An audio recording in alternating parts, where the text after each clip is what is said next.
بسم اللہ الرحمن الرحیم۔ ہم بستری کے وقت شوہر کو یہ جملہ بولنے والی عورت سیدھا دوزخ میں جائے گی۔ آپ صلی اللہ علیہ وسلم سے یہ ثابت ہے کہ جہنم میں عورتوں کی اکثریت ہے۔ عمران بن حسین بیان کرتے ہیں کہ نبی صلی اللہ علیہ وسلم نے فرمایا، میں نے جنت میں جھانکا تو اس میں اکثر لوگ فقراء تھے، اور میں نے جہنم میں جھانکا تو اس میں اکثر عورتیں تھیں۔ اور اس کے سبب کے متعلق نبی صلی اللہ علیہ وسلم سے پوچھا گیا تو آپ نے وہ بھی بیان فرمایا کہ عبداللہ بن عباس رضی اللہ تعالی عنہما بیان کرتے ہیں کہ رسول اللہ صلی اللہ علیہ وسلم نے فرمایا، مجھے آگ دکھائی گئی تو میں نے آگ جیسا خوفناک منظر کبھی نہیں دیکھا، اور میں نے جہنم میں اکثریت عورتوں کی دیکھی ہے۔ ابو سعید خدری رضی اللہ تعالی عنہ بیان کرتے ہیں کہ نبی صلی اللہ علیہ وسلم عید الاضحیٰ یا عید الفطر کے لیے عیدگاہ کی طرف نکلے تو عورتوں کے پاس سے گزرے تو فرمانے لگے، اے عورتوں کی جماعت، صدقہ و خیرات کیا کرو، بے شک مجھے دکھایا گیا ہے کہ تمہاری جہنم میں اکثریت ہے۔ تو وہ کہنے لگی، اے اللہ کے رسول صلی اللہ علیہ وسلم، وہ کیوں؟ تو نبی صلی اللہ علیہ وسلم نے فرمایا، تم گالی گلوچ بہت زیادہ کرتی ہو اور خامن کی نافرمانی کرتی ہو۔ میں نے دین اور عقل میں ناقص تم سے زیادہ کوئی نہیں دیکھا۔ تم میں سے کوئی ایک اچھے بھلے شخص کی عقل خراب کر دیتی ہے۔ وہ کہنے لگی، اے اللہ کے رسول صلی اللہ علیہ وسلم، تو ہمارا دین اور ہماری عقل میں کیا نقص ہے؟ نبی صلی اللہ علیہ وسلم نے فرمایا، کیا عورت کی گواہی نصف مرد کے برابر نہیں؟ تو وہ کہنے لگی، کیوں نہیں؟ تو نبی صلی اللہ علیہ وسلم نے فرمایا، تو یہ اس کی عقل کا نقصان ہے۔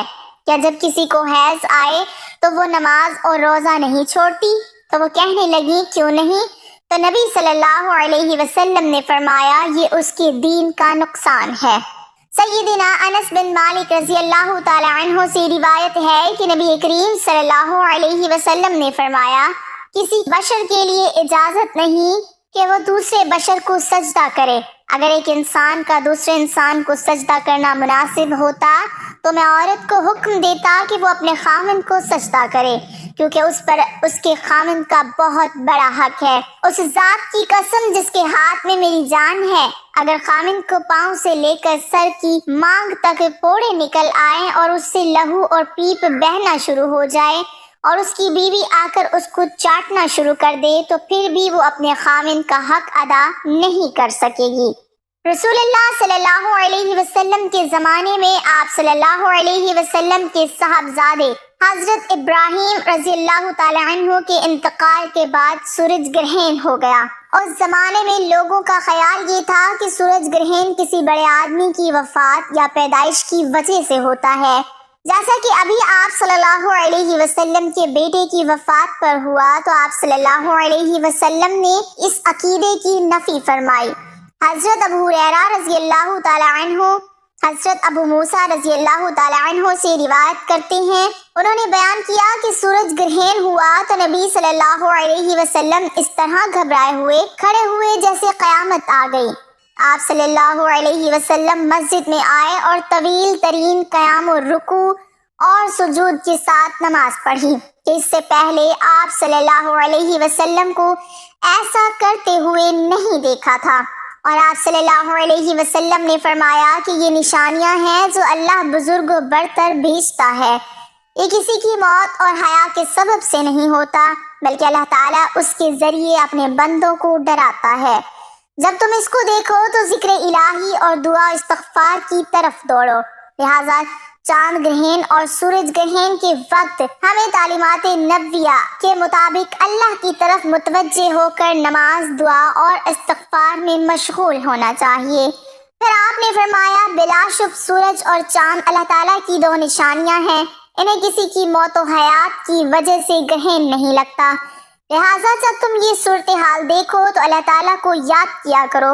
لوگوں نے کہا، اے اللہ کے رسول، ہم نے آپ کو دیکھا تھا کہ آپ نے اپنے قیام کے دوران میں کسی چیز کو پکڑنے کی کوشش کی، پھر ہم نے دیکھا کہ آپ پیچھے ہٹے، آپ نے فرمایا میں نے جنت دیکھی، یا فرمایا مجھے جنت دکھائی گئی، تو میں نے اس سے ایک گوشہ لینے کی کوشش کی تھی، اور اگر میں اسے لے لیتا تو تم رہتی دنیا تک اس سے کھاتے رہتے۔ نیز میں نے آگ دیکھی، میں نے اس جیسا خوفناک منظر کبھی نہیں دیکھا۔ لوگوں نے کہا، اے اللہ کے رسول صلی اللہ علیہ وسلم، کیوں؟ آپ نے فرمایا، اپنے کفر کی وجہ سے۔ کہا گیا، وہ اللہ کے ساتھ کفر کرتی ہیں۔ میں نے جہنم میں زیادہ عورتوں کو دیکھا۔ لوگوں نے کہا، اے اللہ کے رسول، آپ نے فرمایا، نہیں، وہ خامن کی ناشکری کرتی ہیں اور احسان فراموش ہیں۔ اگر تو ان میں سے کسی کے ساتھ ساری زندگی حسن سلوک کرے، پھر وہ تجھ سے کوئی ناگوار چیز دیکھیں تو کہیں گی، میں نے تجھ سے کبھی کوئی اچھا سلوک نہیں دیکھا۔ یہ ہے وہ جملہ جس جملے کو شوہر سے بولنے والی عورت جہنم میں جائے گی۔ طلاق کا شمار اللہ تعالیٰ کے بڑے ناپسندیدہ کاموں میں سے ہے۔ آپ صلی اللہ علیہ وسلم نے کس عورت کو طلاق دینے کا حکم دیا؟ حدیث ملاحظہ فرمائیے۔ سیدنا لقلیت بن صبرہ رضی اللہ تعالیٰ عنہ سے روایت ہے، وہ کہتے ہیں، میں نے کہا، اے اللہ کے رسول صلی اللہ علیہ وسلم، میری ایک بیوی ہے، وہ بڑی زبان دراز ہے اور مجھے اذیت دیتی ہے۔ آپ صلی اللہ علیہ وسلم نے فرمایا، اسے طلاق دے دو۔ اس نے کہا، میرا اس کے ساتھ پرانا ساتھ ہے اور اس سے میری اولاد بھی ہے۔ آپ صلی اللہ علیہ وسلم نے فرمایا، پھر اسے روک لو اور اسے بھلائی کی تلقین کرتے رہو۔ اگر اس میں بھلائی قبول کرنے کی صلاحیت ہوئی تو وہ قبول کر لے گی۔ بہرحال تو نے اپنی بیوی کو اس طرح نہیں مارنا جیسے لونڈی کو مارا جاتا ہے۔ حضرت سیدنا غوث اعظم رحمۃ اللہ تعالی علیہ ایک دن خطاب فرما رہے تھے۔ خطاب کرتے ہوئے آپ نے فرمایا، 10 قسم کی عورتوں کا قیامت کے دن جنت میں جانا مشکل ہو جائے گا۔ پوچھا گیا، حضرت وہ 10 قسم کی عورتیں کون سی ہیں؟ آپ نے فرمایا، نمبر 1 شوہر کی نافرمانی کرنے والی، نمبر 2 بے پردہ عورت، نمبر 3 تیز زبان چلانے والی، لوگوں کے سامنے بولنے والی عورت، نمبر 4 ہر وقت موت مانگنے والی عورت، نمبر 5 دین کا مذاق اڑانے والی عورت، نمبر 6 چغل خور عورت، نمبر 7 احسان جتلانے والی عورت، نمبر 8 غیبت کرنے والی عورت، نمبر 9 بال کھول کر چلنے والی عورت، نمبر 10 غیر مردوں کو اپنی زینت دکھانے والی۔ یہ 10 عورتیں ہیں جن کا قیامت کے دن جنت میں جانا مشکل بن جائے گا۔